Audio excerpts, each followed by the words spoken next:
Good evening, welcome. If I could call this meeting to order. And if we could please start with a moment of silence for prayer or reflection.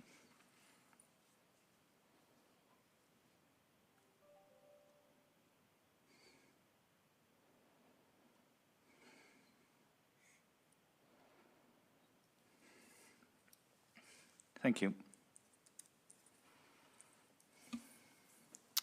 Our first item of business today is adoption of the agenda. Any additions? Okay, seeing none. Next, we have adoption of the minutes from our March 15th meeting. Any errors or omissions? Okay, seeing none. Next, we have presentations. Our first presentation tonight is our regular COVID-19 update of Merrick Brown, who's our Manager of Support Services and Emergency Services. Welcome, Eric. As always, you have the floor.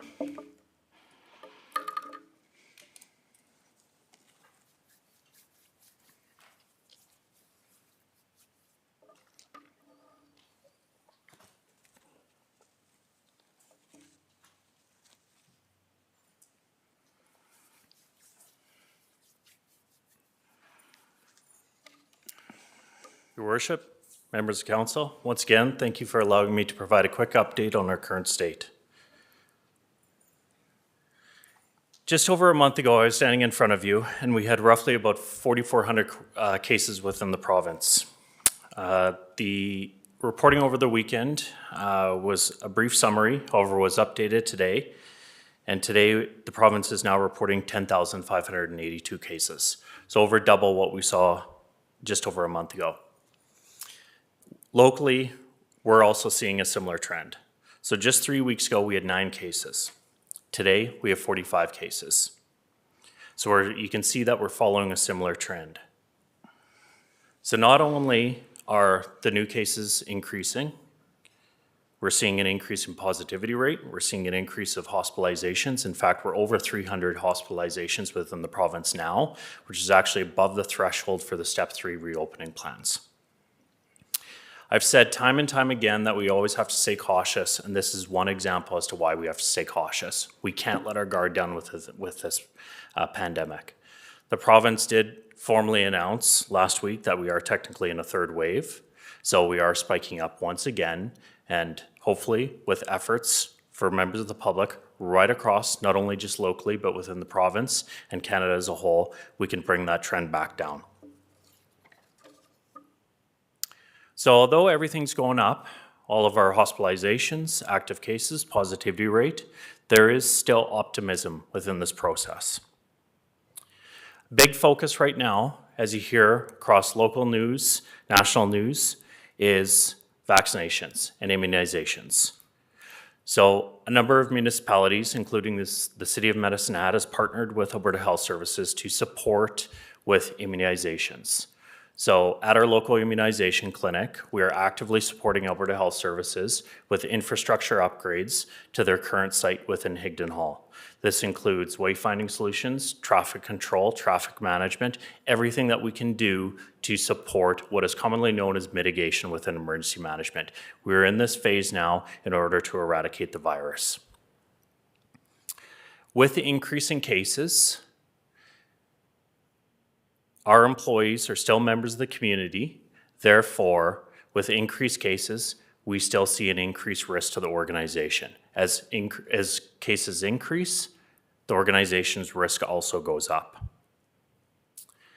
As we continue to move through this process, business continuity still remains a focus, as it always has since the beginning of this. And with increased cases, it is difficult to predict what is going to occur next within the province. Given the fact that hospitalizations are above the threshold for the Step 3 reopening, we don't know what will occur next, when that next step within reopening will occur, if it will occur anytime in the near future. So we still remain cautious as to what is occurring within the province. So just in closure, although cases are going up, we still have hope within this process, within the immunization process. Our future status remains uncertain, and we respond as necessary. As local cases go up, the organization's risk also goes up as it relates to impacts to essential services. So as always, we monitor this process very closely. And as mentioned earlier, virus mitigation is a key objective right now, so we can attempt to eradicate this virus and make it as easy as possible for our members of the public to have access to immunizations. Thank you very much. Thank you, Merrick. Any questions or comments? Councillor Turnbull? Merrick, do you have the numbers for South Zone and Lethbridge? Through the chair, so just very rough numbers for Southern Alberta, we're sitting roughly in the 900 mark, I believe just below 900, and I believe Lethbridge is sitting just above 500. Thank you. Councillor Dumanowski? Thank you, Merrick. Thanks for the update, and obviously it's a little bit grimmer than we had anticipated. As you mentioned a few weeks ago, we were quite optimistic, and there's still reason to be optimistic, and I agree with your points. Vaccination is the mainstay. It's really what we're trying to get out to the public, and obviously the public is hearing it.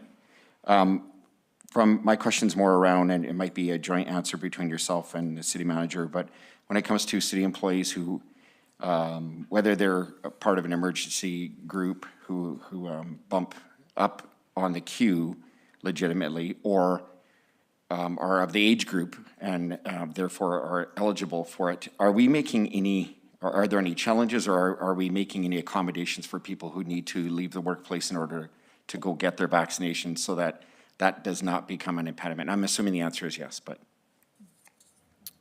Through the chair, so we do make it as easy as possible for our own employees to get immunized, and so with that, we within our senior leadership team attempt to accommodate it as much as possible within our current staff complement. Councillor Friesen? Couple of quick questions, and then I wish to speak to an item related to this if there are no more questions. Merrick, thank you as always. I wondered, I'm getting quite a few people asking about vaccinations, the second vaccination in the set. And they're asking about that, and they're asking about, does this vaccination protect me from the new variant? Do you have any information about that? Just through the chair, I don't have any information on that. That would be a question that I would rely heavily on the medical experts to be able to answer that accurately. Within my current role, I just don't have that information. Okay, and my second one is around our folks at, who work for the city. I think some of them were easing back into work. What does the workplace look like now? Are you starting to instigate some different changes again based on the rates rising? Just through the chair, and that's an excellent question. I think I really have to applaud the organization as a whole. And we've taken this seriously right from the beginning. And so when you start thinking about remote working protocols and basically business continuity efforts, which remote working is actually a control measure for business continuity, we started implementing this right at the beginning of the pandemic. And so we were multiple steps ahead of the province as they put these orders in place. And so we haven't changed throughout the course of close to a year now with the control measures that we have in place. We do closely monitor the data so that if we do need to implement additional control measures, we will, and we have implemented additional control measures over the course of a year. But right at this point, we have not identified a problem per se as it relates to the increased local case count. Okay, thank you. Councillor Varga is in the queue. I'll wait till the end. Go ahead, Councillor Varga. Okay. Thanks for the report again. Troubling again that we've gone up so much in the last couple of weeks since you last reported, or 3 weeks since you reported to us, and we get those every 3 days. So it is troubling within our community that something's not happening that should be happening, and that we've got the rise in cases. It's just not a fact of, oh, okay, all of a sudden this is what's going on now, this is what's happening, but I guess we have to reinforce what we're doing again in our community and what kind of steps we're taking to do that. As an individual, I think it's up to us now to be the ones that actually move forward and make it happen so that it's not happening more and having more cases. But In your talks with AHS and with the province, has there been any more talk about essential services getting the COVID vaccine before others? Yeah, through the chair, and that's I guess a topic of discussion that's been going around for quite some time. My personal support for, I guess, immunization of essential services is there. However, the province is relying on their own strategy, and I compliment them on that matter for what they're going through with this. There's multiple, I guess, aspects to look at as it relates to immunizations on various demographics and the population as a whole. But as it relates to essential services today, there has been no change other than our Medicine Police Service that would be permitted to be immunized during the next stage. No, it's not current stage, but next stage. But as for others, it's status quo. Councillor Friesen, if you wanted to. Okay, yeah, perfect. And Merrick, this is not a question for you. In fact, you probably, it's related though to the previous question from Councillor Varga. So I'm asking for council support tonight. I'll make a motion in a minute. With respect to firefighters getting vaccinations. So as you are probably aware, I think I asked about firefighters last time, and they were not considered to be part of this particular round, phase 2C of COVID-19 vaccinations. But yet, our firefighters are medical first responders. They respond to the most critical of calls, not all medical calls, but the most critical ones. And they're mostly to do with breathing and heart. But in any event, that's perhaps some detail you don't need to know about. They were left out of this round of vaccinations. I think, for me, that is incomprehensible for our government to take a group of people who deal somewhat in a medical field, often are first on the scene, to leave them out of being vaccinated when they consider healthcare workers and frontline workers to be at high risk and needing vaccination. It's not acceptable, and I'm really concerned about that. This is not just a medicine hat problem. In fact, it's province-wide, and the Firefighters of Alberta and the Fire Chiefs Association of Alberta have been working on this. But I would, so I'm going to make a motion that our council send a letter to the Premier and also develop a resolution for upcoming AUMA to have the firefighters in Alberta to be part of the most recent round of vaccinations, which is phase 2C of COVID-19. And if that is not possible to be in the next line of vaccinations, again, it's deplorable that first line responders are left out in this way. I'll second that. I'll second that motion. I think we had, you got that? Councillor Varga. Go ahead, Councillor Varga. Yep, go ahead. I guess that's fine to a point, but I think the last meeting I brought up the teachers also. So where do they fall into this letter of being an essential service also, right? So are our police essential service? Have they all been given the green light to get a vaccine? Okay, so firefighters were left out, but I think our teachers were also left out in this cause too. And I think they're pretty vital because everybody wants our kids to go to school. And the teachers are vulnerable to what's coming into the school. So I would love to see that amended to say the teachers also.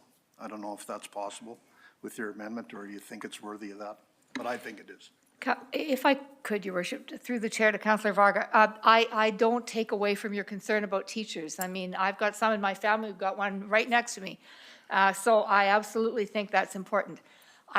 What I don't think is that it's a good idea to include it with this motion. And the reason, and you could make a second motion and I'd be happy to second it and support it. However, they're still not medical first responders. Our firefighters concentrate on the Delta and Echo level calls, which are the most serious, and they're often the first times on scene. They are at just as great a risk as any other medical first responder, and yet they were considered very important to be vaccinated, and the firefighters weren't part of it. Teachers are important too, but I fear if we include it in the motion, it will lose some of its clout related to it being a medical first response. Okay. You're still on, but I have Counselor Dubanowski, so I'll go to Counselor Dubanowski. Well, Your Worship, I again, as last time Councillor Barger brought it up, as an educator, and Councillor McIntosh and many others who work in the field, I'm appreciative of the recognition in that regard. I do agree, though, with Councillor Friesen here, because of the response system that we have in place with our firefighters. They do respond. A lot of people don't know that, or they feel there was an amalgamation component years ago and that kind of went away, and they don't do that anymore. They do, in fact, and as has been stated, they do respond to the most serious ones, because the belief is any kind of response in those emergency situations and where time is of the essence, in some cases our first responders would be the firefighters before ambulatory folk.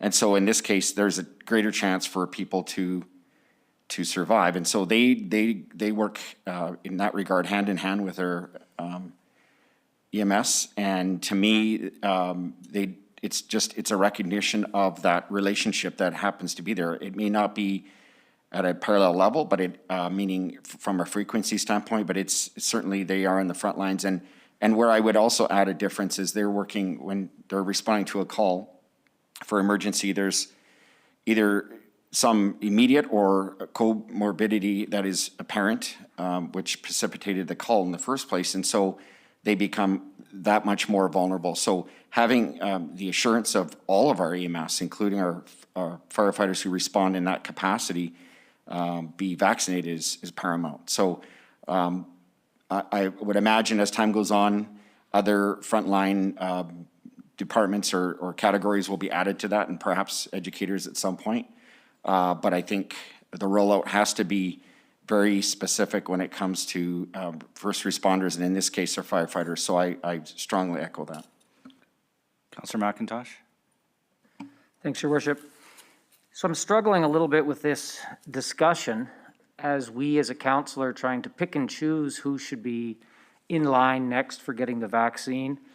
I can think of a group in our community who have worked over a year making sure that we have a safe supply of food, who have absolutely terrible benefit plans, do not have the ability to take time off work, do not make the money that teachers or firefighters do. And we, as I said, are here picking who we think should be in line next. I personally am in support of how the province has done this. I understand why you're saying that the firefighters should, but I think there are so many other groups as well that are equal to that. I struggle to support writing a letter just in support of one group. Okay. Any other questions, comments? There is a motion on the floor, yes, and a seconder. Go ahead. I won't be supporting this. Look, I don't like being put on the spot here. Look, if we want to talk about a kind of strategic plan for the city about who should get the virus and when council should be advocating for that, I'm happy to have that discussion. But I don't appreciate being put on the spot at the last minute to make a decision like this. Okay. Any other questions or comments? Councilor Turnbull? Okay. Well, I agree with Councillor McIntosh. I can, 10 fingers, I can have 10 groups of people who face every day the chance of getting COVID because of somebody not wearing their mask or because somebody passed it on. So you got, you're right, people working in grocery stores, cashiers, all they've got is this little screen to protect them.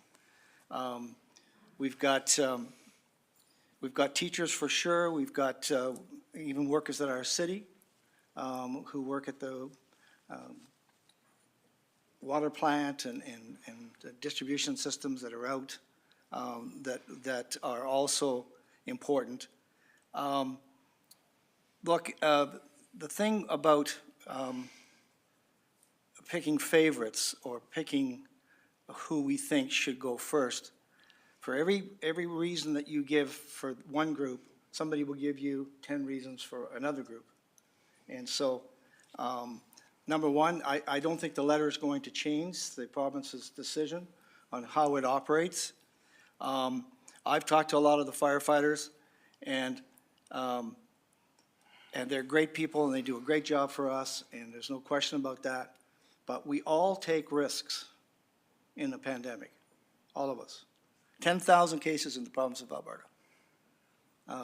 Over 1,000 cases in the South Zone, or close, a little over 900. So, yeah, I think that Chris is also right.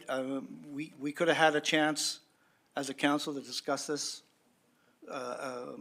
before we made it last minute, because any of us who vote against, you know that we are saying we don't support fire. And that, I think, is the worst unfairness of bringing it up at this time. I support fire, for sure. I support the police, for sure. I support my doctor and her nurse at the office who are not vaccinated for that, and they have to meet patients who need their help. So I'm not going to support it, but I want to make sure that everybody understands that those of us who don't support it are not saying that we don't support fire. Thank you. I have Councillor Varga and then Councillor Hirsch. Thank you, Your Worship. I struggle too with the fact that we sent a letter already about regionalization and really nothing happened with that part either, because we were kind of the cream of the crop in Alberta with hardly having any cases, and we were doing a very good job of that. So I just wonder, and Merrick, you're in constant contact, sorry to put you on the spot here, but you're in constant contact with these people and over the weeks, and what's our chances of getting any advocacy going for getting this letter to actually mean something to the provincial government and the Alberta Health Services? Through the chair, and maybe I'll just answer this fairly loosely. I know of a number of industry organizations that have advocated for this process that we're speaking about right now. And very general, whether it be utility workers or the like, or others. And I can't speak for certain as to what the results were from that, but I know quite a few of them were not accepted. Thank you. That's my worry going forward, that nothing's really going to happen. And again, we might make somebody mad because we don't vote for it to send a letter to there, but it's the optics that happen in our case, that when we do send it, do we get anything done by sending that letter? Yeah, sure, they receive it and they get it, but do they really act on it and really care that this letter's coming to them, right? So we tried that with regionalization and we never heard back there either. So I don't want to get into a match like what Councillor Turnbull says, is that, yeah, when we vote against this for the letter to go forward, I think it's what's the consequences after we send the letter? Is there anything that's going to happen and anything that's going to change their mind to try and say, yeah, they're essential, they should get it, right? So like Councillor McIntosh has said, there's other people that are vulnerable in our community too that should do it too. So I'm struggling with this one. So I don't know if we should even continue on with this. Well, we have a motion, but Councillor Hirsch. Well, Your Worship, and this is the challenge, quite frankly, Councillor Varga, is, you know, with a motion on the floor, and we're just speaking to it right now, it does signal, certainly, and with all the greatest respect to Councillor Friesen, she's choosing to take this path, but it does signal a Pandora's box. So all of a sudden now, when we write a letter on behalf of the fire department, then when we're gonna have other people come forward, and maybe by email or otherwise, you know what, then I have to support that too. So I'll support this letter, I'll support the next letter that's gonna come saying, hey, can we have advocacy on that as well? We have to, because to your point, we can't pick the winners and losers. So it does put us into an uncertain situation. The only thing I will say, and this is something to weigh on, I Googled where we're at right now on this topic.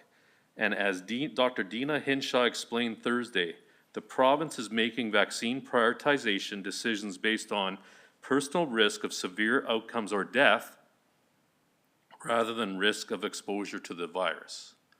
So we've got a government that's very mandated driven, saying this is our decision tree, that they said so now my thoughts go towards, okay, you get a very fit fire department employee that gets it, versus now that COVID shot now could have went to someone that is at risk.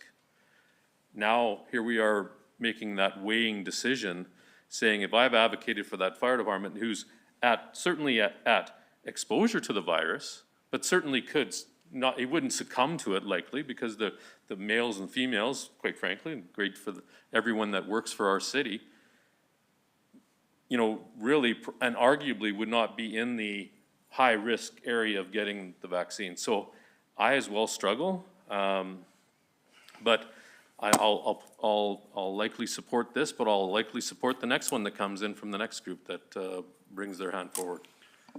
Okay, final word, Councillor Friesen. Yeah, thank you. I'm frankly, interesting discussion. I'm surprised, but that's what democracy is about. To Councillor Varga, I recognize your comments. I mean, I know how frustrating it is. We write these letters, nothing happens. You just think like, why bother, right? I get it. I get that. But I guess for me, I'm thinking that just because we don't get a response, it shouldn't mean that we quit trying or caring and doing what we believe is the best for our people. And I think some of the comments that I've heard you say, I think you might be missing the mark. The province has in their this phase, I'll call it, of COVID-19 vaccinations includes, pardon me, they include first responders, health professionals, and frontline workers. Those are included in phase 2C. Based on Dr. Hinshaw's explanation, there seems to be a continued gap in understanding that firefighters actively respond to a variety of locations for emergencies and frontline medical response. So the point I think we're missing in this conversation is the medical part. I mean, I recognize there are people everywhere who are giving of themselves and putting themselves at risk, but the province has determined how the level of the ladder, I'll call it, of risk goes. And the ladder of risk for this particular phase of vaccination includes first responders, medical, the other two I just said.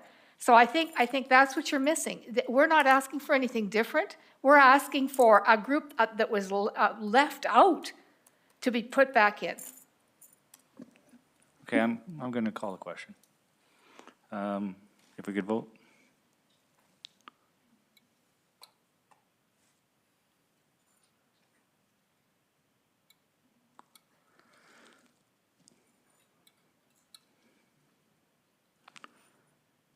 And that passes with 6 in favor, 3 opposed.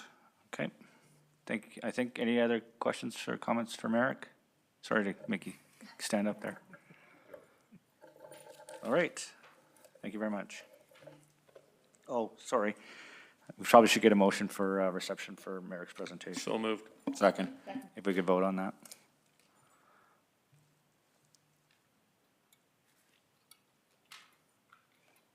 That was unanimous. Thank you. Our next presentation tonight is the Destination Marketing Organization 2020 Annual Report. We have Jay Sanderson here, who's the Executive Director of Tourism Medicine Hat, and Kelly Ireland, who's our Marketing Specialist, Invest Medicine Hat. Background information is item 5.5 in your packets. Welcome. It's great to see. Well, Kelly, we see you every day, but Jace, it's been a year, so welcome. Good evening, everybody. Thank you so much to Jace, first of all, for allowing me to support you in your presentation for the 2020 report to the city on behalf of Tourism Medicine Hat. Thank you, Your Worship and Council, and of course, CAO Bob here, for allowing me to join you this evening.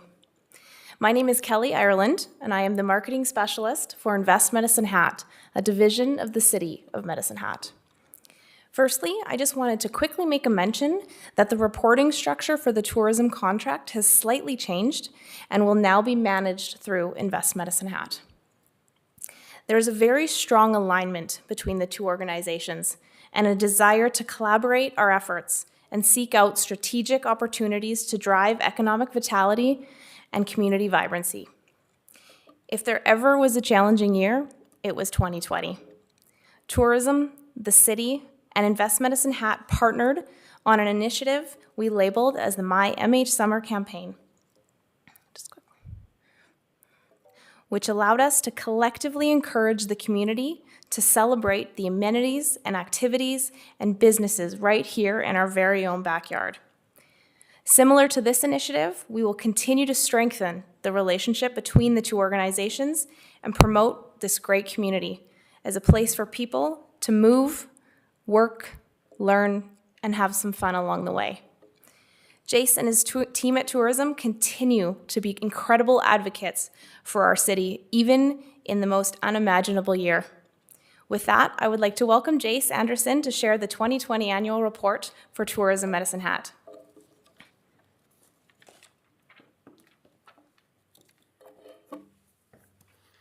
Thank you, Kelly, Your Worship, Council, city staff and friends, and the City of Medicine Hat who might be dialing in either now or in a little while for the report. You have the document in front of you. I believe it's 18 to 20 pages this year. I will not read it from front to back for you, although if you gave me enough time, I would love to walk you through every paragraph, because every paragraph, every photograph, and every opportunity to talk is an opportunity to tell a little bit more of our story organizationally and what we've accomplished through your leadership, and the city's story and what you've allowed and empowered and created to happen in the community, some of which we've had an opportunity to influence, others we've had an opportunity to simply watch and be witness to. And so that's been incredibly encouraging, rewarding, and as always, technology is my friend. We're gonna push a button and see what happens. Ladies and gentlemen, it worked, and it felt good.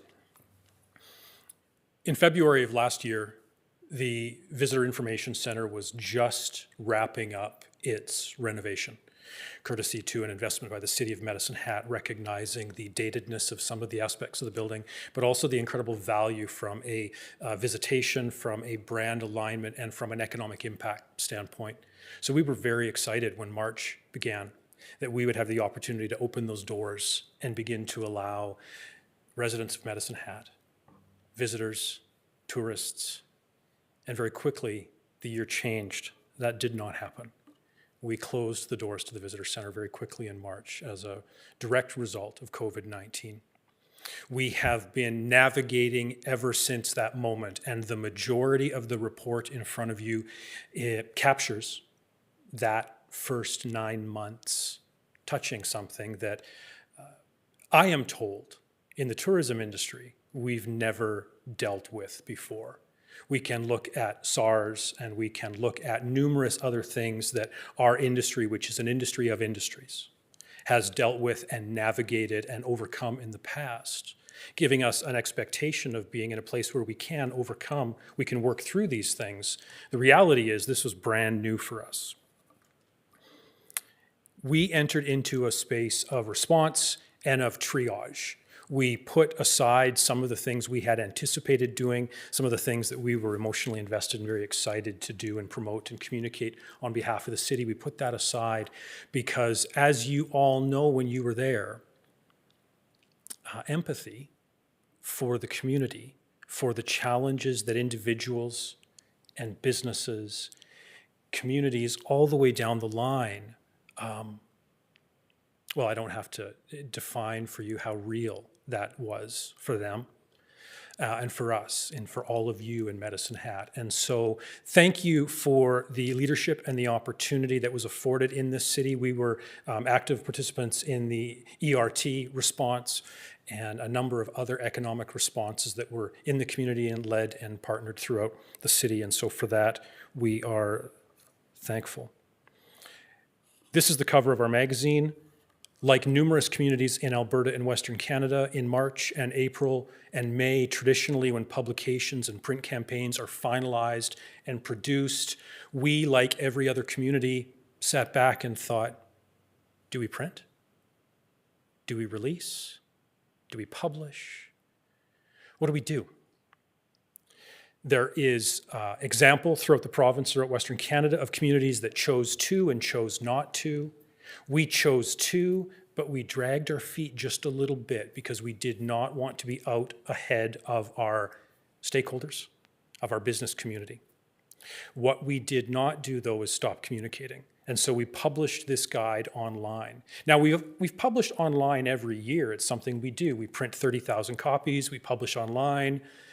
This year, we saw over 30,000 reads of our online magazine, which is a factor of 6. It was an incredible impact to the number of people, both locally and regionally, who were entertaining the possibility, the potential to travel to and through Medicine Hat in 2020, irregardless.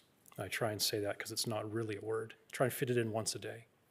Regardless of the fact that COVID in March and April and May was a lockdown, and people were waiting to see where this goes and what this walks out as. We were fortunate to see that Medicine Hat was in that competitive consideration set for communities and for visitors in Alberta. They were open to travel.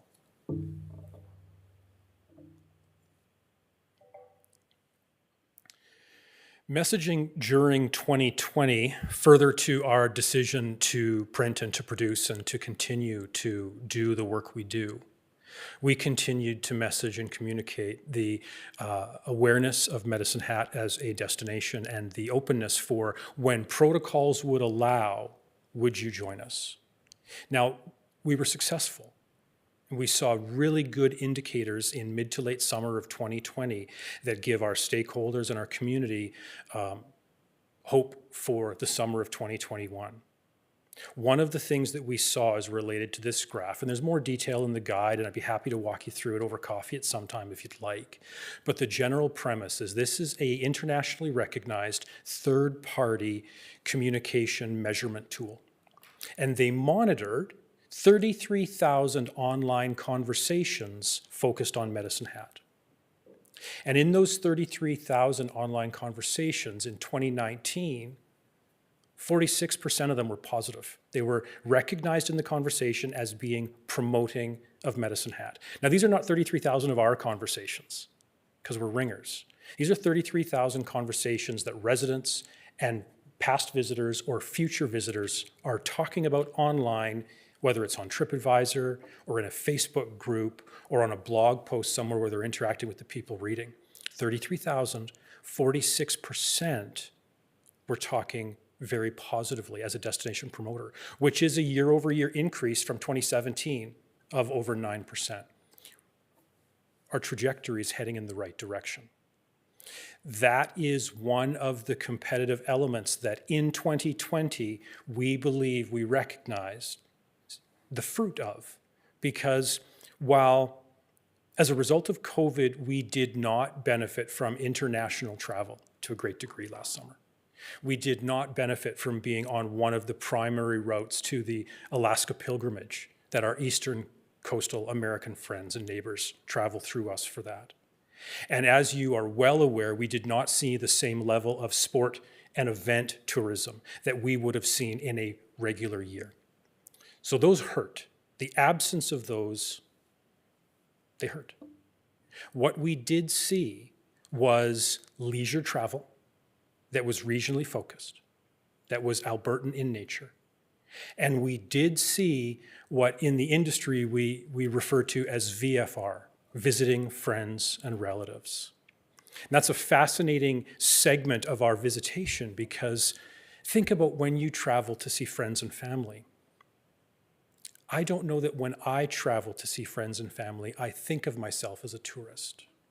And yet I'm a visitor, and I'm spending money, and I'm experiencing the community, and I'm excited to be there and see and do and taste something new, and I leave, and my impact has been felt by that community. I don't know that when I go into it, I think, I'm going to be a tourist this week. No, I'm visiting friends and relatives. I don't see myself as a tourist in that context. The segment for our city and our province that we fill in that space is incrementally higher, I am told, than a lot of other communities in Alberta. And that's a really important distinction for us.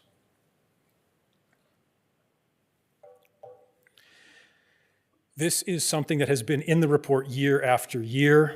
It is the destination management cycle. The beauty of this is that you can insert yourself at any one of the 4 points and they cascade and build on one another. It is the sentiment and the nature and the recognition that when you visit a community as a tourist, some of us leave thinking, oh, I could live there. And then I get home and I think, I'm glad I live right here. But that little psychological moment happens. If you build a community where business takes place, then you build a community where visitation has to follow. And if you build a community where visitation has to follow, you are by default and definition building a community where people will choose to live.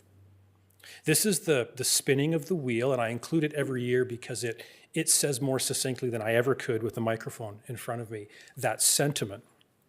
The reason it's important, and particularly right now, in my humble opinion, is that when we work to benefit the resident as a community, we by default support and benefit that visitor interest.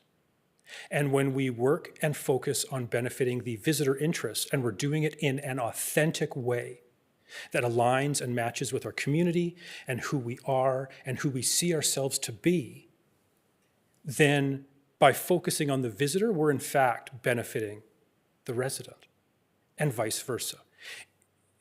Tourism economic development is community economic development, which is one of the reasons why I was fortunate and pleased to have Kelly join me this evening to recognize and draw attention to the alignment with Tourism Medicine Hat and Invest Medicine Hat, because it is that economic impact-focused future that allows us to dovetail some of the things that we do in that way. The Sunshine Trolley is just a feel-good moment. The reason it's there is that quote in some degree. Another quote that we received, I believe it's in the report, and it speaks to the Experienced Medicine Hat Guide, was a phone call I got from a grandmother in town, and she called me at tourism, had no relation to me, I didn't know who she was. She introduced herself and said, "Are you responsible for that magazine?" I said, "Yes, ma'am, I am. I am responsible. Then it's not my magazine. I work with a great team, but if there's responsibility, I'll take it." She said, "I just wanted to tell you it's on my dining room stand.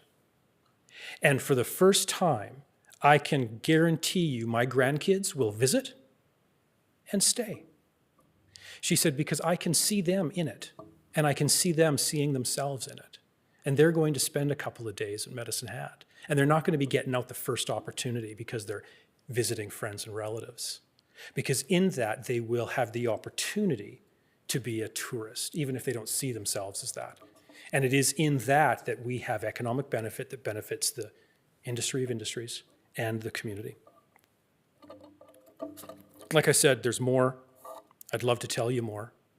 This is the part of the game where you have to drag it out of me with a question or comment, because otherwise we'd be here all night. Thank you, Your Worship. Thank you very much, Jace. Great presentation. Any questions or comments? Councillor Hirsch. Well, Jace, again, I like the fact that you're a proponent for us because you're so well-spoken and always is a big advocate for the city of Medicine Hat and tourism in general. The question I had is relative to your anecdote with the grandmother with that magazine. So how and what way does that get circulated? Because my mind just flashed to, invariably we all have received guests over our time, and they ask the penetrating question, what is it there to do in Medicine Hat? And, you know, it's funny, even as a resident of Medicine Hat, I'd have trouble explaining because it's there, and you just don't even put it into words, like, we've got Medalta, and we've got this, and we got that, and Equidale, et cetera. So I guess just the question, you know, I presume it's online, the magazine, and then to that grandparent, how did they arrive on that magazine, and where did they get it from, and how do we get those people to be salesmen for us in the city of Medicine Hat? Our residents are our biggest advocates. They have the biggest potential to sell our community, and they're authentic and they're not salesmen by nature. Although grandmother wants her grandkids to stay and linger, of course, they're not seen or perceived as the same way as I might be as a marketer or an advertising person. A couple of years back, we recognized that specifically for Medicine Hat. It's why in May, we will once again this year send 7,000 copies of that printed magazine to 7,000 homes in the city of Medicine Hat. Medicine Hat News supports us through distribution, and they distribute to just about all the homes. More homes than they subscribe to, perhaps, but we have just over 7,000. So there is that. The other thing that I would draw attention to is that alignment with Invest Medicine Hat, and it was the My MH Summer campaign. We did that campaign. We ran that for 12 weeks last summer, July, August, and September. We used it as 12 feature-focused weeks to talk about Medicine Hat and talk specifically to residents in the community in a way that they could get excited about and then leverage. And we're looking at how we can improve on that, because there's no reason why we would ever stop and say, well, we figured that out, we're done. Instead, we're looking at the way we can do a better job of that in the future. But that's the specific reason, is that 62,000 people in Medicine Hat, if 46% of them, based on that TSI number, are likely to actively promote our community, we're in a good place. Thank you. Councillor Varga? Well, Chase, I'm surprised you aren't here with a coffee, first off. Right? Kelly, thank you for joining. Your expertise in this field is of the utmost for everything that goes on. I want to just talk a little bit, and maybe I have a question for you, and maybe what council doesn't see much of is the sports and tourism industry is an important part of, and you talked about it a little bit, about how vital it is to our city and how many people actually come to our city. And most of it's dependent on the great facilities we have. So I wonder if you'll talk a little bit about what we did last year by the Facility Guide, which is an in-depth report on every piece of facility that we have in the sporting world and how it works for us in the Sports and Events Council for future gigs that we might get here. So I think a lot of people don't know how valuable that piece of information is when we're bidding on events within our city. Thank you, absolutely. What I would say in regards to sport and event tourism is that we saw firsthand last year what the absence of that looks and feels like. Because of the markets that we had available to us, we did not lose leisure entirely. And we did not lose the potential for grandchildren to visit their grandmother. What we lost were international long haul, and that's a pass-through primarily. And we lost sport and event. We want that back, obviously. The reality is those events do not generally happen the same year they've been recruited or sold or booked or planned. It's a multi-year process, and so we need to be fishing a couple of years out. One of the things we see ourselves from a sport and event council aspect in regards to our support from Tourism Medicine Hat is matchmaking. Looking at the organizations, the sporting events, the facilities, what exists in this community, and what are they looking for? Hosting. And then, like what's going to happen Friday with representatives of the Sport and Event Council are going to be at the National Sporting Congress. It's entirely digital this year, but there's still going to be speed date style interviews and interactions with national agencies of sport that were potentially looking for a location in Western Canada to host a games or tournaments or this or that. Now, they might be looking at 2023 or 2024, but we need to and have strategically put ourselves in those conversations as a community. What Councillor Varga is referring to is the Sport and Event Council last year produced a facility guide, which is thicker than my annual report. It's even thicker than our magazine, which is a little embarrassing because we want the magazine to be thicker than everything else. But the reality is that document then gets passed on to those interested prospective sport agencies, national, provincial, or otherwise, and it tells another aspect of our community from a facility standpoint that 20 minutes on a digital call with me or anybody else just isn't going to cover. There's a definitive detail in that document. And we're excited because it did not exist prior in that concise single document. Now it does, we can maintain it, and we have been told by other communities and other sporting agencies that we've produced something that they don't see in all communities. And so that's very exciting. It means that we're going to a place that perhaps others haven't gone to already. And we're doing it in a Medicine Hat, Southeast Alberta way. And that generally, to be fair, means there's a coffee in hand. But Thank you. Councillor Dubinowski. Well, Councillor Varga beat me to it. So, you know, Councillor Varga, often they say famous artists hide a piece of themselves in your paintings and you have to look for it or you have to know the backstory. But I caught it right at the onset. The cover of your magazine has people holding coffees. So he embedded himself a little bit in that. So kidding aside, so Jace, obviously with some of the things that you mentioned, the tour center had undergone some improvements and you were going to open it, only to have to close it, and other things I'm sure had to change. I'm wondering if, and I say this guardedly, but if there were any operational savings because you couldn't do that you were able to pivot into areas or publications or things that you would have not otherwise been able to fit under your mandate. And can you maybe speak to that? absolutely. We recognized that as COVID hit, there was a sense that this might be a couple of weeks, then it might be a couple of months, and then, my goodness, this can't last as long as it's lasting, and it rolled. And so while the doors were closed on the visitor center, the beauty is it's a $1 per year lease that we have with the city. And so whether it's open or closed, there's no cost savings to that. It's still operating. And we kept the team that we have because everything we do has more than one role and responsibility. And so nobody was idle. We began to focus on other aspects of what we could do.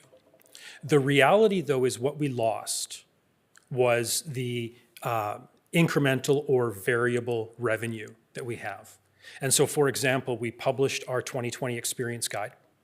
And then, whether it was in August or September, I don't recall, we went back and we informed the businesses that had advertised that we would not be sending an invoice.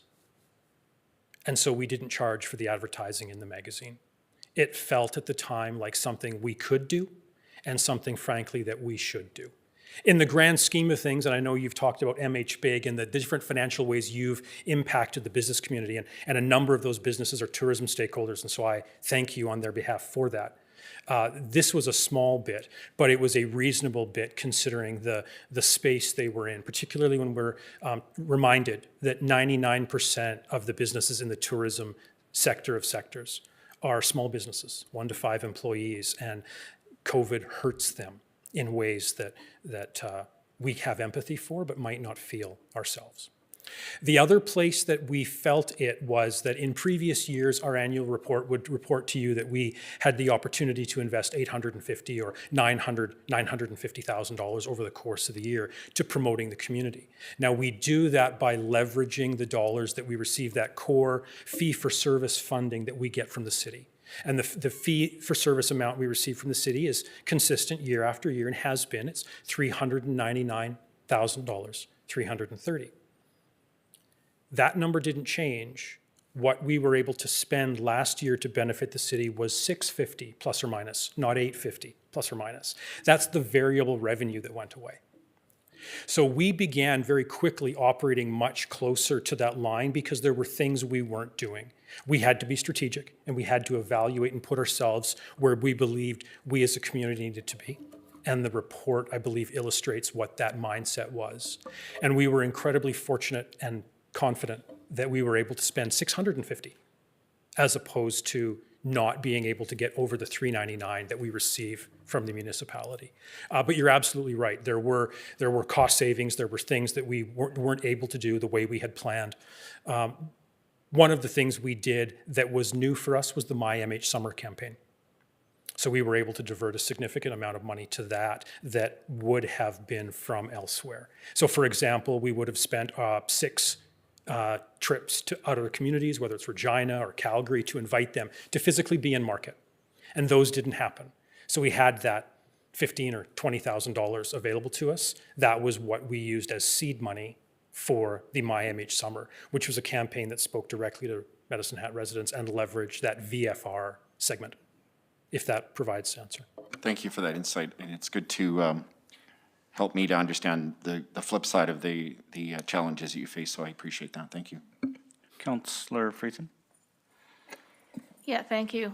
Jace, Kelly, thank you, as always. Wonderful. You're always so energizing. Walk away and you think, wow. I love this place. Anyway, maybe a comment and then a question about the future, if I could, Jace. You know, I liked how you said tourism has definitely taken a big hit. Tourism, the arts, culture, big hit, and sports. And I like how you said that you were able to take advantage of leisure travel that was internally focused, and it reminded me of just a family story I have on the weekend where someone in my family wanted to take their little person to a hotel to take advantage of a water park on the weekend and phoned, and there were no rooms to be had. They were all booked, and there wasn't a single time that you could book to take the little one to this water park. And the explanation was that more and more families were going on staycations. And I found that quite fascinating because we don't see that as tourism dollars in the traditional sense, but yet they are. So that was fascinating to me and surprising as well. I wanted to ask you about the future. You've talked extensively about what your experience was, what it's been like, what you did to refocus and all those kinds of things. I wanted to ask you about, so what's next? Like Councillor Dumanowski used the word pivot. So how do you see the organization pivoting into 2021, 2022? We don't know how long the restrictions will be, but we do know that you want to stay viable and sustainable and just as energetic as an organization next year and the one to come. I received a phone call from somebody in the paddling community a couple of weeks ago, and he just wanted to let me know that over the course of last summer, they had spoken with about 100 different groups or families from Calgary and area who had come down and paddled through our downtown. Now, that's something that unless we're on the banks looking for, it's very easy for us to miss. It's very easy for me to miss it because I'm just living my life and working and doing what I do. It might be easy for others to miss that as well. The very real potential impact in that with a waterfront district, with an access point, an opportunity for those 100 families or individuals to kayak or canoe or paddle or stand-up board, a number of them overnight, and they're coming from further up and heading further downstream. But if we could capture them downtown for a good cup of coffee, a good visit to a bakery and a restaurant, to refuel, to recharge, and to get what they need and get back in the water, that means something. That has discernible or definable economic impact. And so it's things like that that get us as a not-for-profit board really excited. It's the recognition that part of the journey for us has been not limiting ourselves or becoming complacent or comfortable being a destination marketer, because a destination marketer gets really good at advertising and advertising perhaps alone. Instead, we have always, as an organization, seen ourselves leaning into destination management. Now, marketing is an aspect of that, but we also want to talk on the regular and perhaps sometimes ad nauseum to some people at City Hall who might even get tired of our pushing and our calls. We want to talk about what we can do that is not tourism specific, but what we can do to set the community at a place where the tourism is a natural outflow and product of that work. And the Waterfront District is a great example of that. Our work in our report defines 3 tourism nodes or key focus areas of impact for visitation: the historic Clay District, our historic downtown, and newly added last year, Echodale Regional Park. Now, these are places that have prime, leverageable value to the community and to the visitor.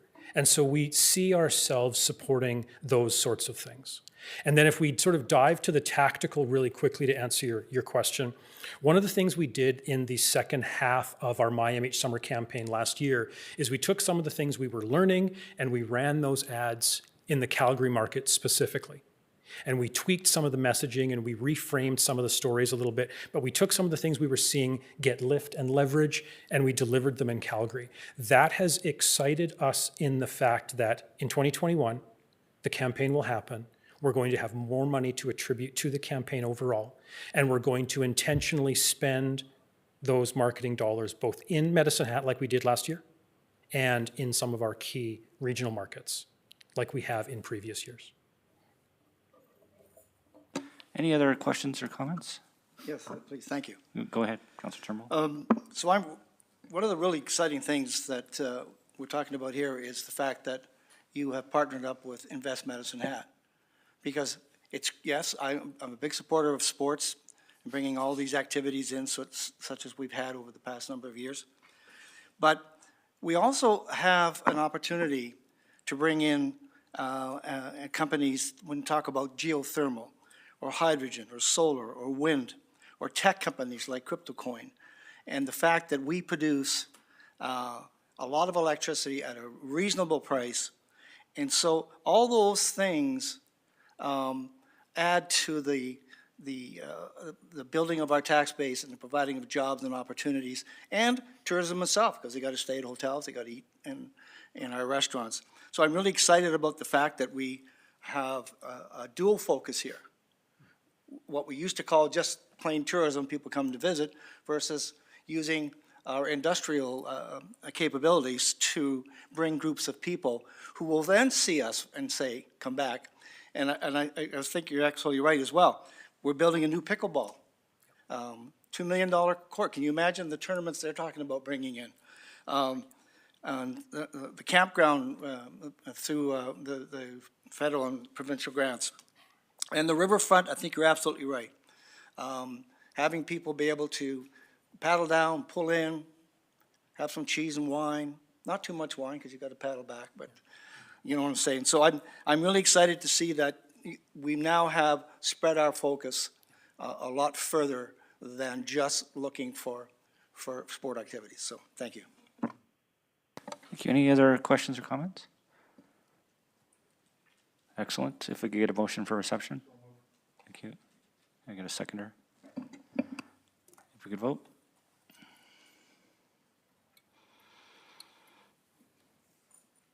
And that was unanimous. Thank you, Kelly, Chase.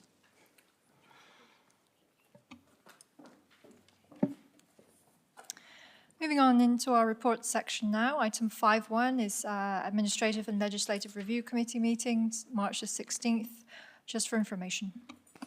Move reception. Second. If we could vote.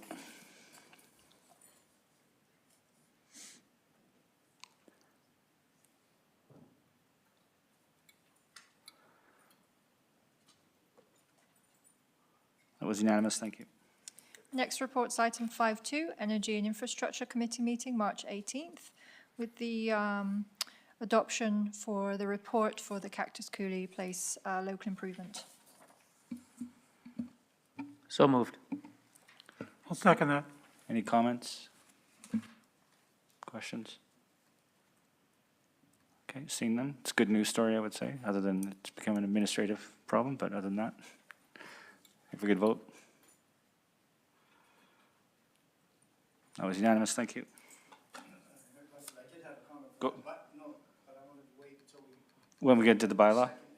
Sure, yep. Item 5.3 is the Public Services Committee meeting, March the 22nd, with the Community Vibrancy Board bylaw report for adoption. I'll move adoption of the report, and then we'll speak to it after it's seconded. I'll second that. Councillor Friesen, did You okay? Yeah, go All ahead. right, Your Worship, as council members, you're well aware of the inception of the Community Vibrancy Committee. And so I don't want to belabor it too much, but this is something that people have been very interested in. I've received some calls. I've been approached by several people in the grocery store, expressing an interest. What's it about? I think I'd really like that. How do I go about applying for it? And so, I've been really encouraged by that. Just to recap this committee, for those of you who don't know, who are listening in, this committee represents a new iteration of what were our former advisory boards and committees, almost all of them in any event, in an effort to provide more meaning, to really capitalize on the diversity of our folks in Medicine Hat to advise us. And some of the key things to help us develop, relevant policy matters and grasp some opportunities we may not have seen. To participate directly in some strategies and plans and actions to promote community vibrancy as well as the various grant programs that we have, and that'll be a primary focus for them. They'll have a chance to do some special projects that will be directed by council, and also promote some city engagement activities and be involved in those as well. So this truly is going to be a committee that kind of encompasses and envisions a lot of the community in the future, and what it would be like if it was vibrant, and how to plan for that and help advise us about it. So I'm pretty excited about it, and I'm looking tonight to pass when it gets to the bylaw, to pass the bylaw so that we can begin the process of recruitment for the committee and develop the terms of reference and so on. And I don't think we have a date yet, but if we're able to pass the bylaw, then we can begin that recruitment fairly soon. Thank you. Any other questions, comments? If we could vote?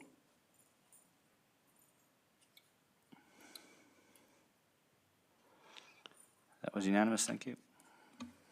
Item 5.4 is the Corporate Services Committee meeting of March the 23rd with ComplyWorks and contractor HSE Management for Information. So moved.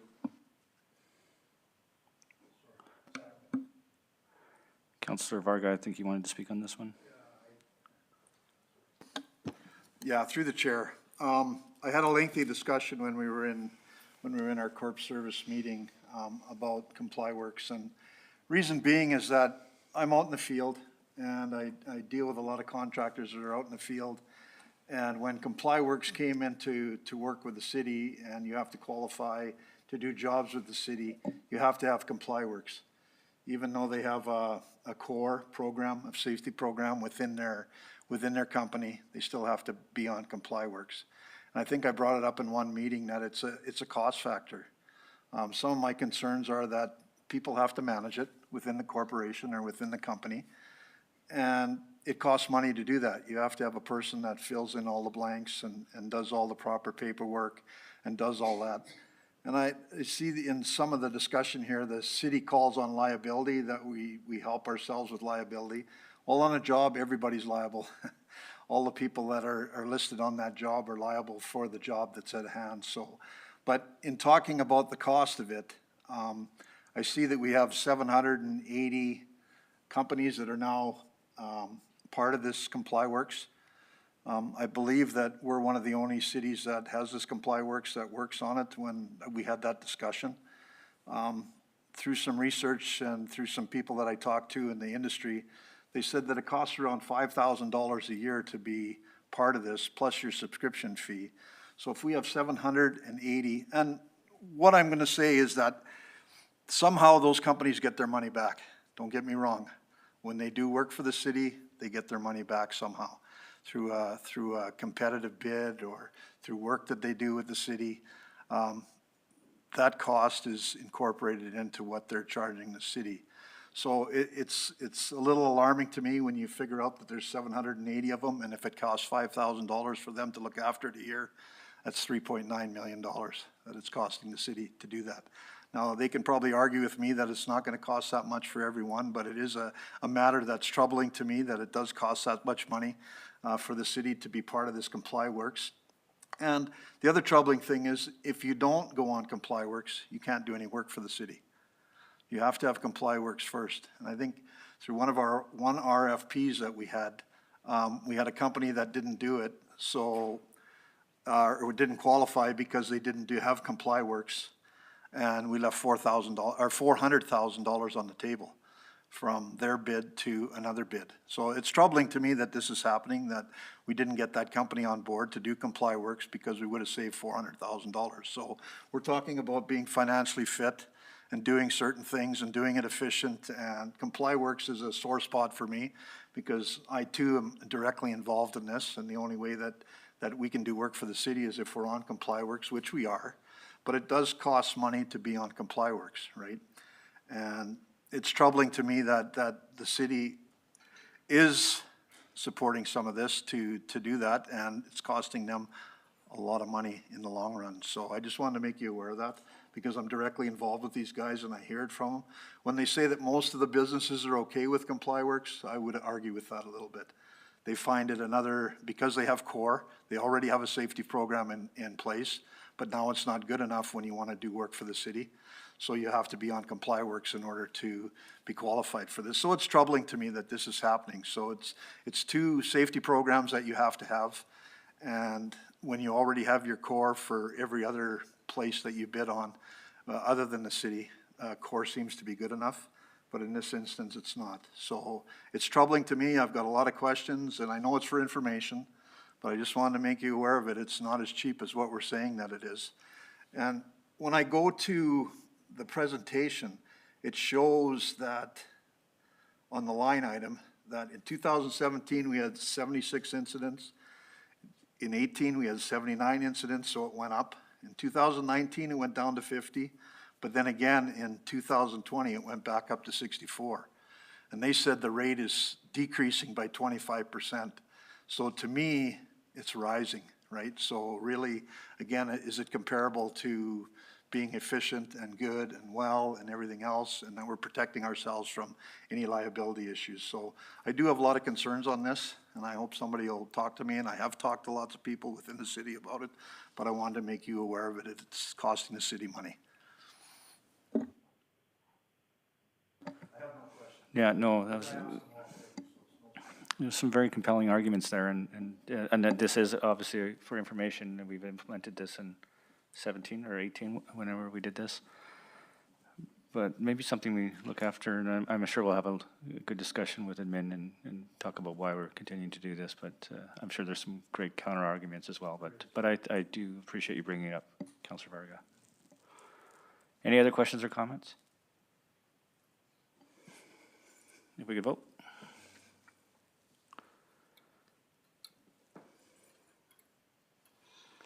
That was unanimous, thank you. Our last report's item 5.5, Administrative Committee meeting March the 24th for adoption and information with adoption of the tax cancellation due to fire at 19 Chinook Drive. I'll move the report for adoption and information as indicated. Second. Comments? Seeing none, if we could vote.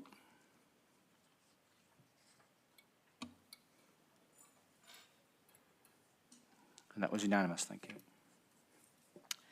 Moving along now to reports for reception. The first one is the Municipal Planning Commission minutes of February 24th. I move this report for reception. Second. Comments? If we could vote.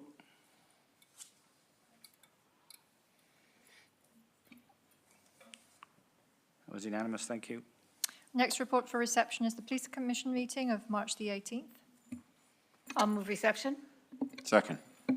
Councillor Turnbull? Thank you, Worship. So I noticed a couple of things in the Police Commission report that really is detrimental to our city. And one is the fact that let me get the right date here. In February of 2021 of this year, we had 108 family dispute calls versus 64 in January. That's a number that should be going down, and obviously it's affected, COVID affects that, and people are at home and finances are tough, and unfortunately it breaks out into violence.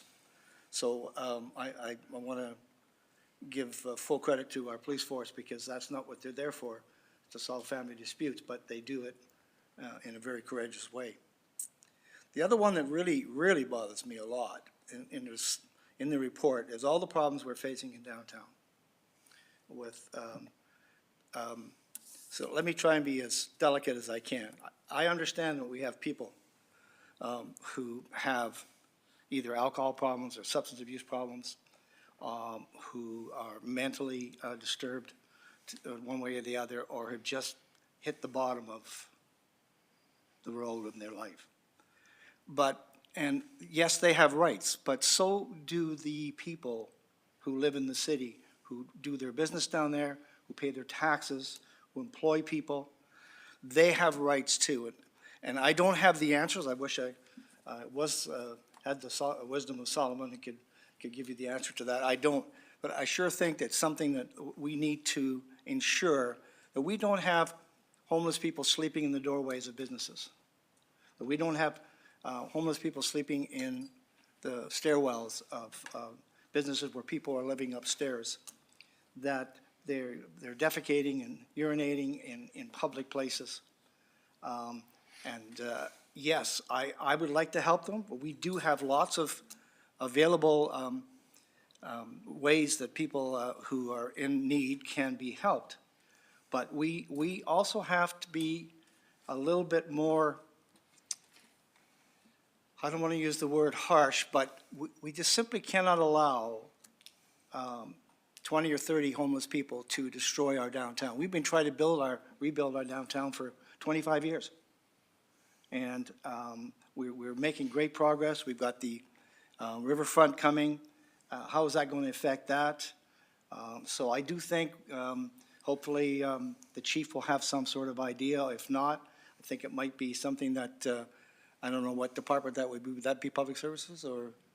Yeah, maybe that's something we could bring up at Public Services at your committee meeting and say, what are other cities doing? How are they trying to solve those problems? Are they making any impacts? Are they not?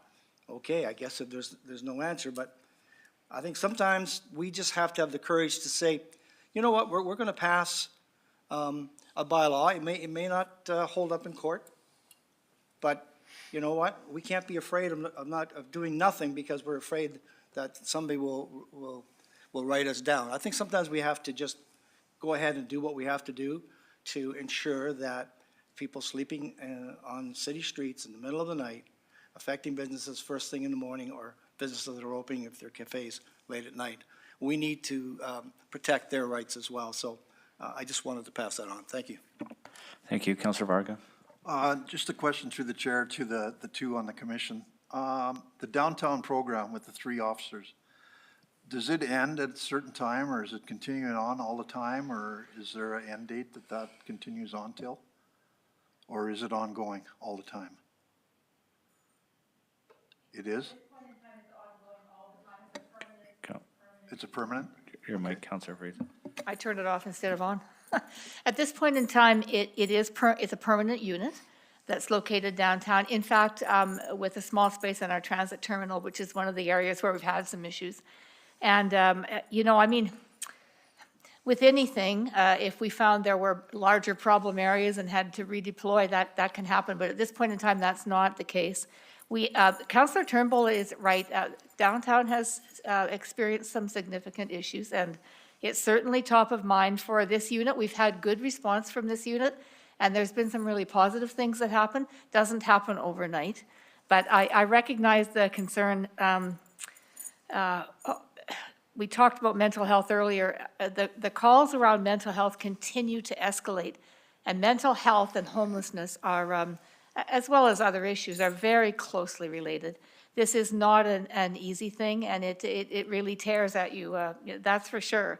But I recognize the comments that were made. I don't know if Councillor Samraj might, I thought you might put your mic on to talk, because you've been working on the issue of homelessness as well, so you might want to make some comments. But no, it's a permanent unit, and we continue with our commitment to downtown.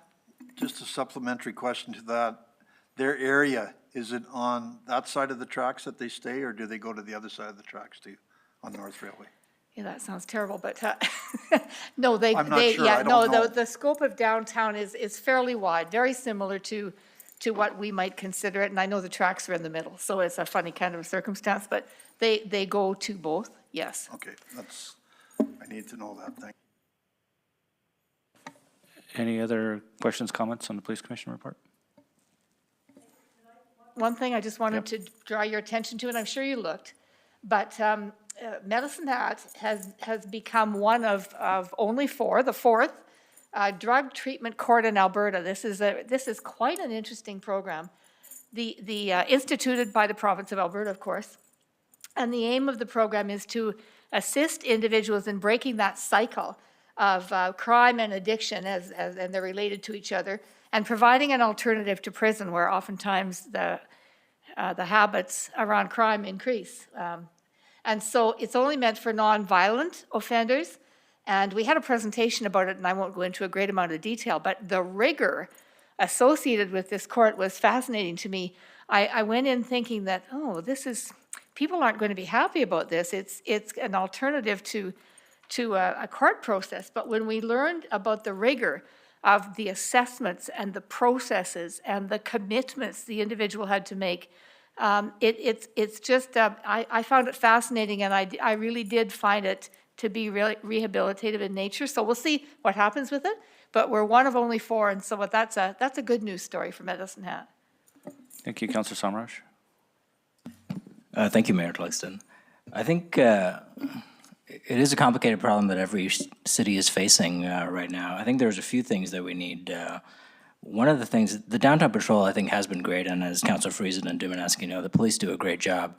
But the police were not designed to handle mental health and these social disorder calls. I think what we really need is a mobile social service team that can respond to the downtown, especially during business hours when most of these issues occur.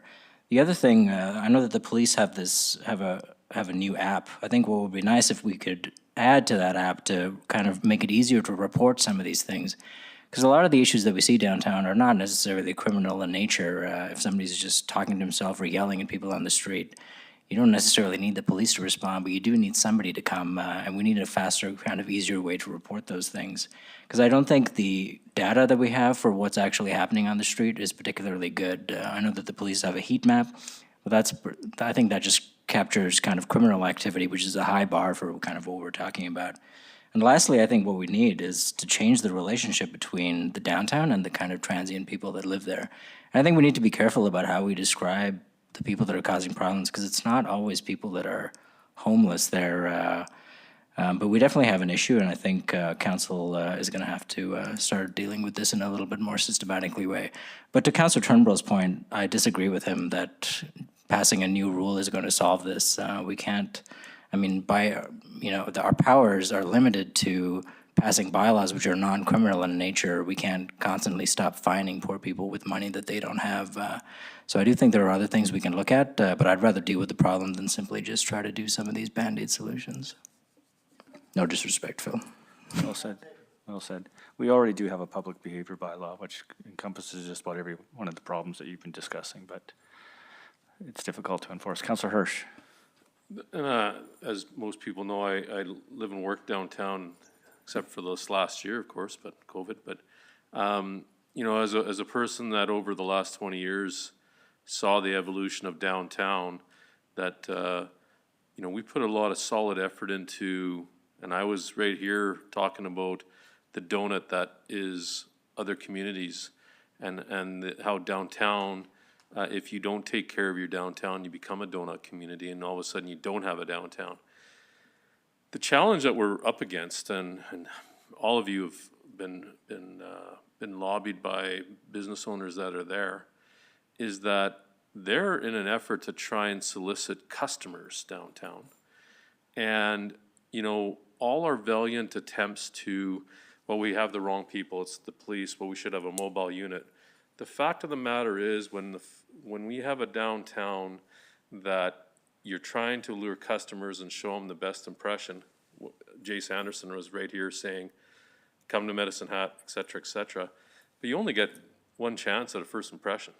So when those customers come to downtown and get absolutely scared out of their wits in front of a business owner that's trying to make a dollar and to support their families, that's, I think, where we need to have that community conversation, because I think the point is lost between the responsiveness that Councillor Samar, as you indicate, which I appreciate, but yet the driver of that behavior to the unintended consequence of that potential customer that bundles up their kids, gets in the vehicle, and then goes to the mall or goes to another location.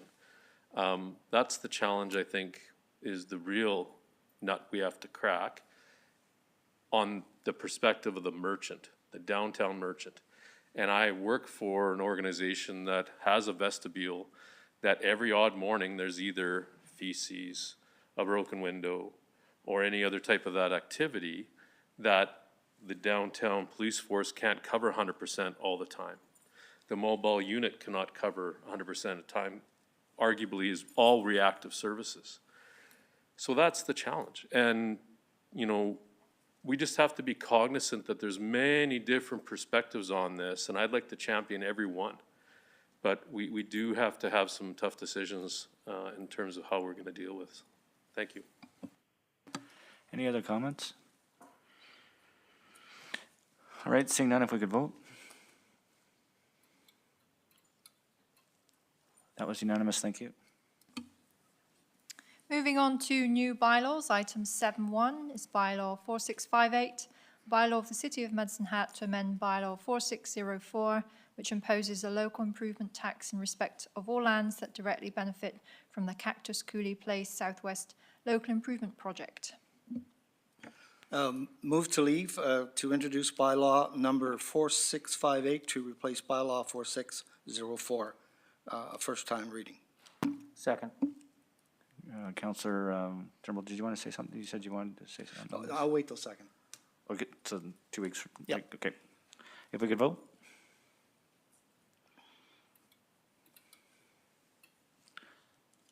That was unanimous, thank you.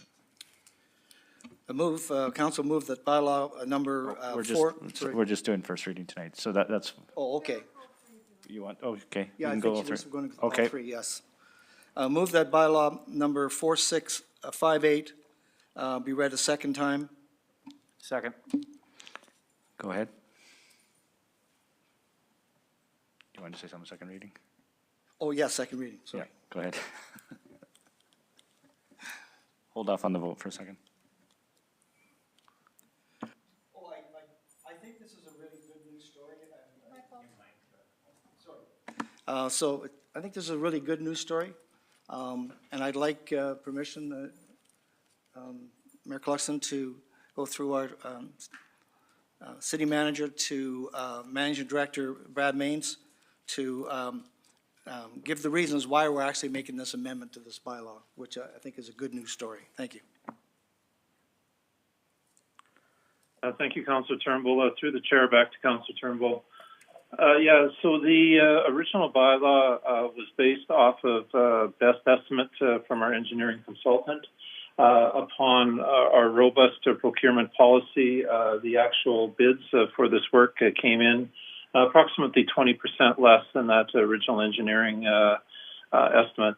This does happen occasionally, and in this case, it was very much to the benefit of the city and to the residents in the Cactus Coulee subdivision. So very much a good news story from that side. But I also want to ensure, though, that from the engineering estimate company's perspective, they do the best work they can based on the information that they have.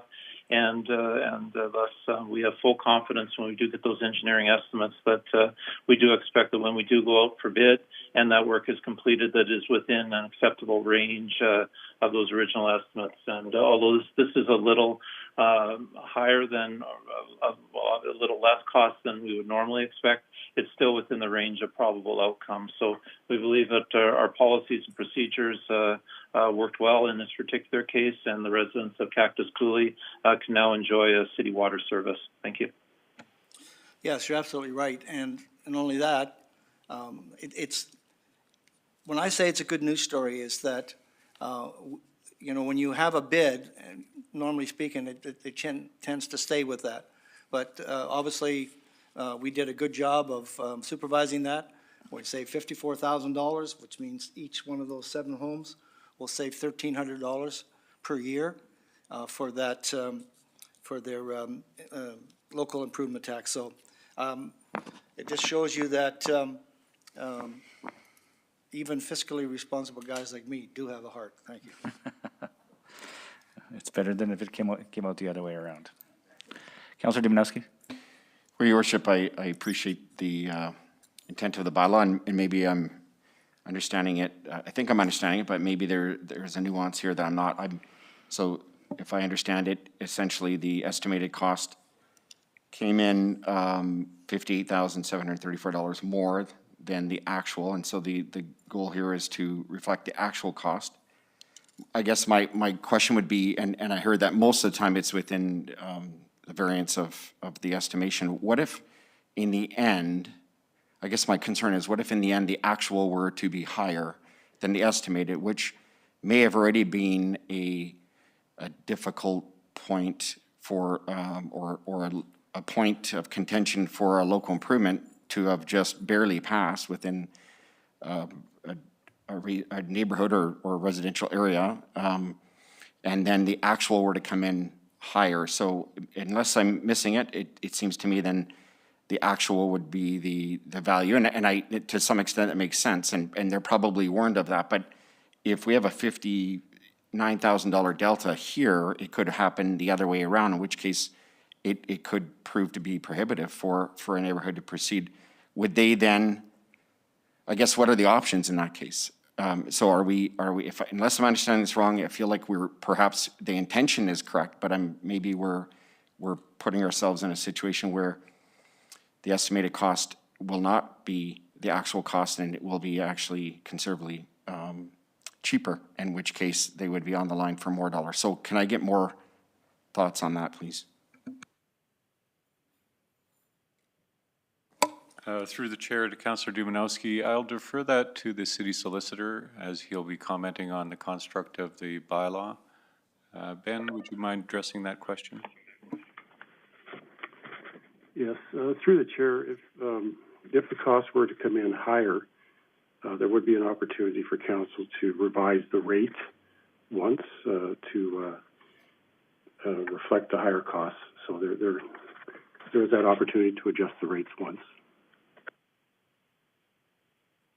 Just supplementary, I think I understand you, but what does that mean? Can you break that down a little bit more for me, please?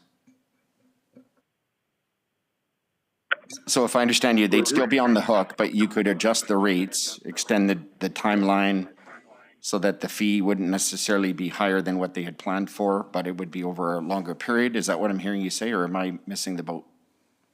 Because my worry is that they would be on the line for added costs that they hadn't planned for, if that's the case. So I guess if I had a perfect scenario, it would be estimated costs versus actual, whichever comes out. If the estimated is cheaper than the actual, they pay the estimated, because to me, that's the decision point that the local improvement was based on, and it would be easy. And I'm not saying the city will get in that position, but it could happen, and there will be neighborhoods who will have made a decision. In many cases over my time, I know a lot of these local improvements have been passed by a very small margin, maybe even a single residence, and so you now take a decision, and it could become a more complicated one. So I'm just trying to understand it better. City Manager. I can perhaps clarify, Mr. Chairman, the way the bylaw is currently constructed. If the costs come in below the estimated that was included in the first bylaw, we'll draft a new bylaw to come forward to City Council requesting authority to reduce the tax rates to reflect the lower cost. If the converse had happened and the cost had come in higher, we would have to come back to City Council and request a new bylaw be passed by Council to administer the higher cost. It would then be Council's prerogative to either say, no, we'll take the lower of the cost, the actual or estimate, or in the circumstances, we will approve the additional costs that were incurred in the project. So you have the best of both worlds. Council can charge the actual or charge the lower if the costs come in lower. If I could, do we have any data that would show a ballpark historically where we have been relative to an estimate? Have we been typically lower or higher? Is it half and half? What's the variance typically here? I'm just trying to get a historical sense of things before I decide whether to support this or not. Mr. Chairman, it wouldn't be possible off the top of my head to give a statistical analysis of that. Yeah. I'm not saying what you have to do, but you're going to want to support this tonight. You're benefiting the residents. I mean, I guess. That's correct. Yeah. Yeah, in this case, you're right. Yeah. Councilor Turnbull, are you very? Yeah, so I think our committee, Jamie and Jim and I, when we first heard this, we knew full well. So let's put it in this situation. I hear what you're saying, Robert. But if you go to 7 people who haven't got water, because that's the deal they took years and years ago, and they say, you know what, original people have gone, we've bought those homes, we want water. The city says, no problem. We can provide that water. It's going to cost $275,000, and you're going to be paying X number of dollars per year for X number of years. Now, you've signed a contract, in my mind, with those 7 people. If that cost happens to come in higher, then we made a mistake, not the people who signed the contract. That's the way I would look at it. And I will tell you, I would be the first lawyer that would hook up to those 7 people, and I'd be after the city for a suit, simply because they made that decision based on what you said was going to be the estimate and passed in bylaw. Secondly, yes, we could keep the money, but these are people that have done the right thing and come to the city and said, we will pay this extra tax to get water for our families. So we passed that savings on to them. And I think that is a good business practice. I think it shows that our city is not out to hold people's feet to the fire. If we were able to do it cheaper for whatever reason, whether it was a mistake. So I guess reverse would be true. Let's say we get somebody to dig up our roads to put in new sewers, and they give a cost of $1.8 million. And they come back to the city and say, oh yeah, we can't do it for 2, we're halfway through it, we need another $1 million.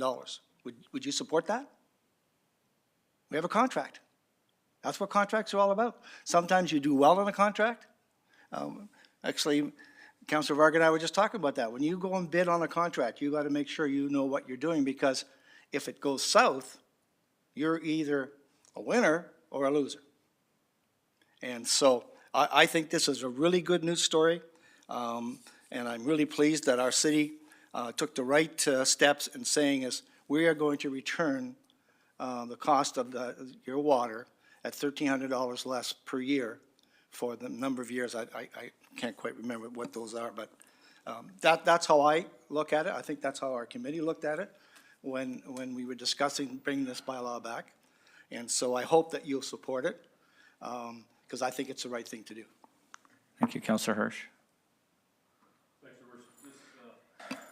Feels to me like this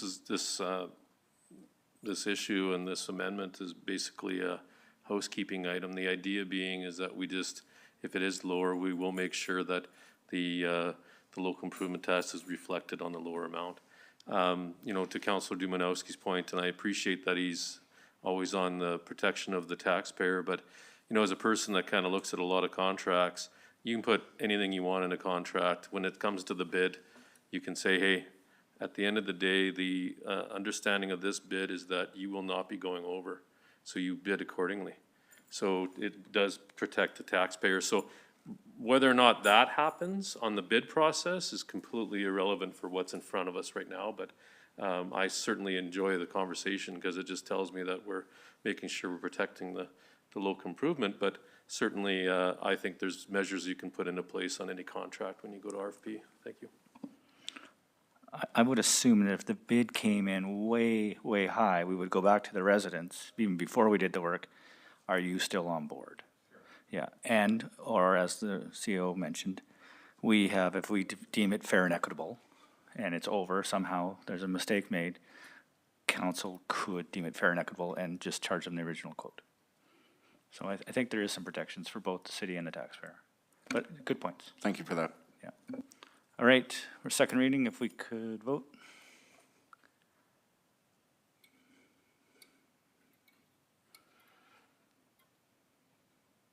That was unanimous, thank you. If you want to go for unanimous consent for third reading. Sorry, your mic, Councillor. Or I move that we get unanimous consent to move this forward to a third reading. Second. if we could vote. Go ahead. Move that bylaw 4658 be read a third time and passed. Second. Any comments on third reading? Yeah, okay, we're already voting. That was unanimous, thank you.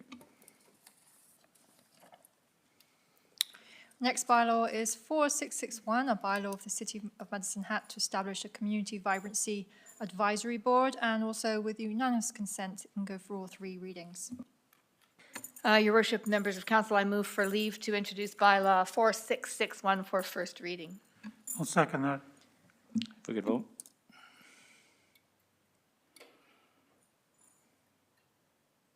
It was unanimous, thank you. Okay, I move that bylaw 4661 be read a second time. Second. Comments? If we could vote.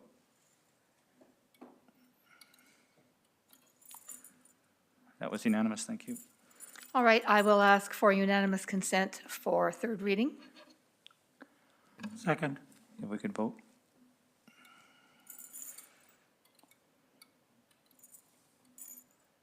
Go ahead.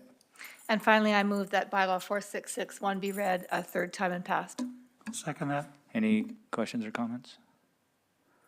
If we could vote. That was unanimous, thank you. Our final bylaw tonight is item 7.3, bylaw 4666, a bylaw of the City of Medicine Hat to amend bylaw 4168, land use bylaw. This is the rezoning 214 4th Street Southeast from medium density to low density. I move to introduce bylaw 4666, and that'll be read a first time. Second. Councillor Summers, did you want to ask a question? Thank you, Mayor Cluxton.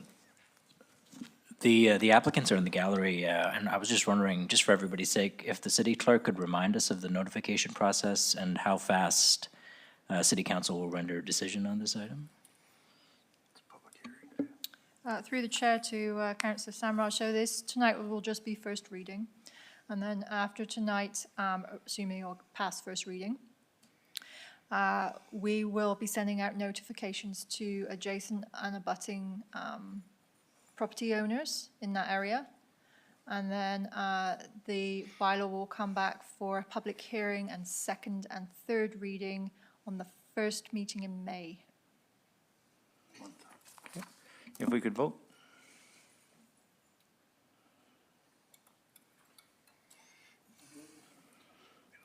Well, that was unanimous, thank you. And seeing no more business before this council, we're adjourned.